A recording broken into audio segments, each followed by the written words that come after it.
આગામી 24 કલાકમાં રાજ્યનું હવામાનમાં પલટો આવવાની શક્યતા રહેશે.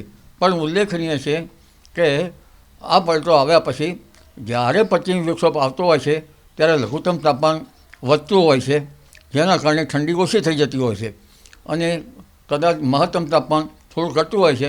ઠંડકની અસર લગભગ પવનના કારણે રહેતી હોય છે. પરંતુ જેવો પશ્ચિમ વિક્ષોભ હટી જાય ત્યારે ઠંડી આવતી હોય છે.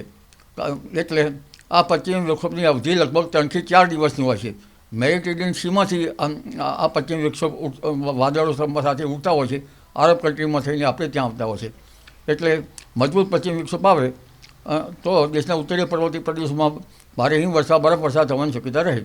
એટલે જેવો આ પશ્ચિમ વિક્ષોભ હટી જશે એટલે તારીખ 2-3 જાન્યુઆરીથી કડકડતી ઠંડી દેશના ઉત્તરીય પર્વતીય પ્રદેશોમાં થઈને ધીરે ધીરે ગુજરાતના ભાગમાં આવવાની શક્યતા રહેશે. એટલે આકરી ઠંડી જાન્યુઆરી તારીખ 3 સુધીમાં આવવાની શક્યતા રહેશે.